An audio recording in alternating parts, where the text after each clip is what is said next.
Baik, bismillahirrahmanirrahim. Assalamualaikum warahmatullahi wabarakatuh. Kami dari kelompok 6 ingin mempresentasikan laporan proyek kewirausahaan dari kelompok kami. Untuk anggotanya sendiri, yang pertama ada Alia Nabila Putri dengan NIM M0721005. Yang kedua ada Ian Novita Wukid dengan NIM M0721033. Yang ketiga ada saya sendiri, Maud Minta Ramadan dengan NIM M0721045. Yang keempat ada Revin Ariati dengan NIM M0721059. Yang kelima ada Zahra Rumaisa dengan NIM M0721067. Baik, untuk pendahuluannya, latar belakang sampah berasal dari aktivitas manusia atau proses alam, berwujud padat organik atau anorganik. Kompleksitas permasalahan sampah itu meningkat akibat pertumbuhan penduduk dan gaya hidup masyarakat itu sendiri. Pengelolaan sampah yang buruk dapat menyebabkan dampak negatif, salah satu contoh itu seperti banjir. Daur ulang limbah dapat memberikan dampak positif ekonomis dan lingkungan, dan juga menciptakan peluang wirausaha baru. Namun, masyarakat kita ini masih cenderung menggunakan metode tradisional pengelolaan sampah yang menghasilkan gas-gas beracun seperti CH4 yang juga berkontribusi pada pemanasan global. Tindakan segera diperlukan, termasuk daur ulang efektif secara ekonomis untuk mengurangi dampak negatif pada lingkungan dan meningkatkan pendapatan keluarga. Selanjutnya, tujuan kegiatannya yang pertama yaitu daur ulang sampah mengurangi emisi dengan menggunakan lebih sedikit energi dan sumber daya. Yang kedua, daur ulang meningkatkan kesadaran lingkungan dan pemahaman isu-isu lingkungan. Yang ketiga, kewirausahaan daur ulang mengurangi biaya pengelolaan sampah oleh pemerintah ataupun perusahaan. Dan yang keempat, kewirausahaan daur ulang berkontribusi pada peningkatan kualitas hidup penduduk sekitar melalui pengurangan pencemaran dan peningkatan kualitas lingkungan. Baik, selanjutnya ada metode pelaksanaan. Untuk waktu, tempat, dan kegiatan pada 22 Oktober 2023 bertempat di kampus UNS, mensurvei tempat pengambilan sampah di lingkungan kampus UNS. 6 November 2023 memilah dan mencuci sampah yang telah dikumpulkan.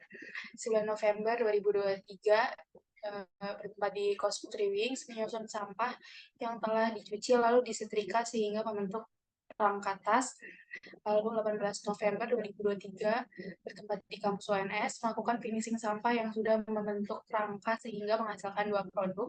19 November melakukan promosi melalui media offline maupun online.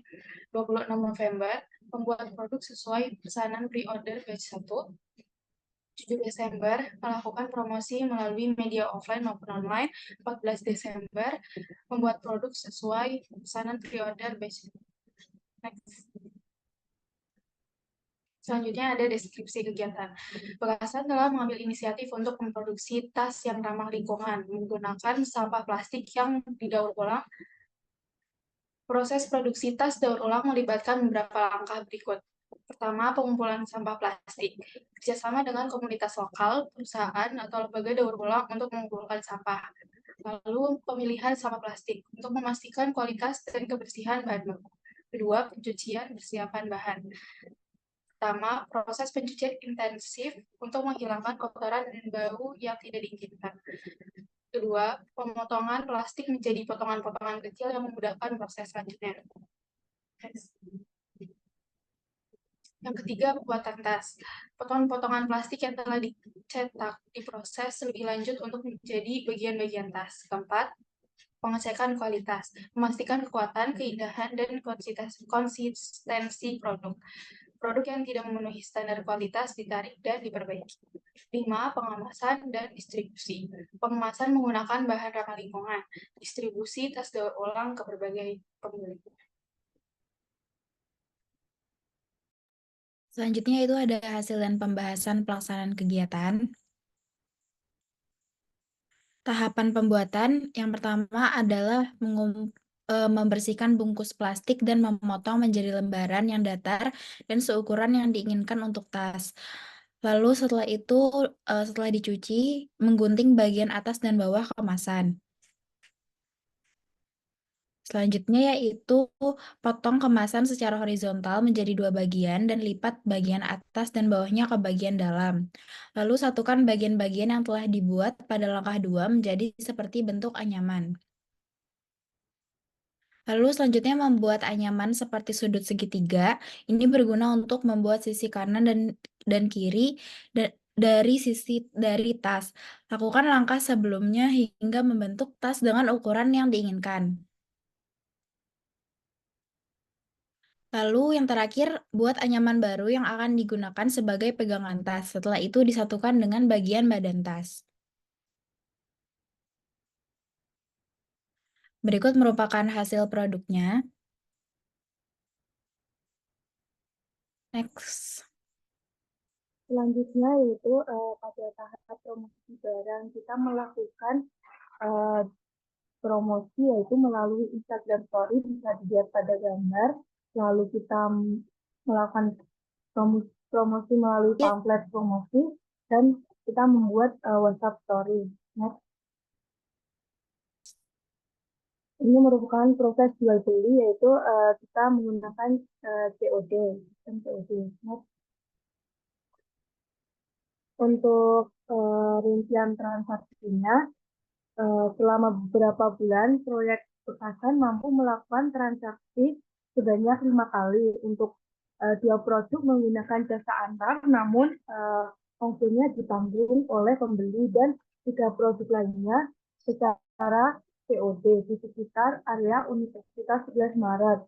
Nah, untuk barang yang dijual itu yang pertama itu ada tas Nutrisari, yang kedua tas gede, yang ketiga tas kapal api, yang keempat tas Milk, dan yang kelima tas Milo. Untuk biaya produksinya itu semuanya sama, yaitu 20.000.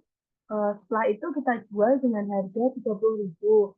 Untuk biaya antarnya 0 rupiah. Sehingga dari 5 produk tersebut kita mendapatkan keuntungan yaitu 50.000. Next.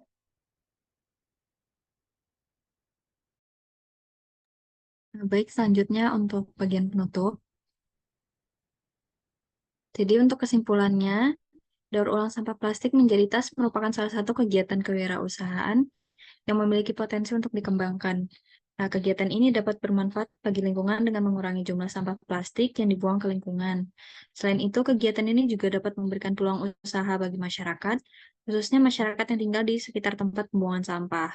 Lalu Bekasan ini tidak hanya berperan dalam aspek ekonomi, tetapi juga dapat mendukung kreativitas mahasiswa. Melalui penggunaan platform ini, mahasiswa dapat berperan dalam membantu mengurangi biaya yang dikeluarkan oleh pemerintah atau perusahaan dalam pengelolaan sampah, serta berkontribusi pada peningkatan kualitas hidup penduduk yang tinggal di sekitar area yang terlibat dalam daur ulang.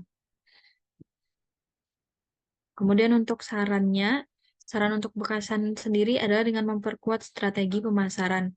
Misalnya membuat konten yang menarik dan informatif terkait pentingnya menjaga lingkungan dan mengurangi sampah plastik, serta dapat memberi tips and trik bagaimana cara mengolah sampah menjadi sesuatu yang lebih bermanfaat. Selain itu, sebaiknya usaha ini dilakukan secara berkesinambungan dan mendapat dukungan dari semua pihak, baik kampus maupun masyarakat sekitar, sehingga keberlanjutan usaha ini dapat dilakukan. Baik, sekian presentasi dari kelompok kami. Mohon maaf jika terdapat beberapa kesalahan. Saya tutup. Wassalamualaikum warahmatullahi wabarakatuh.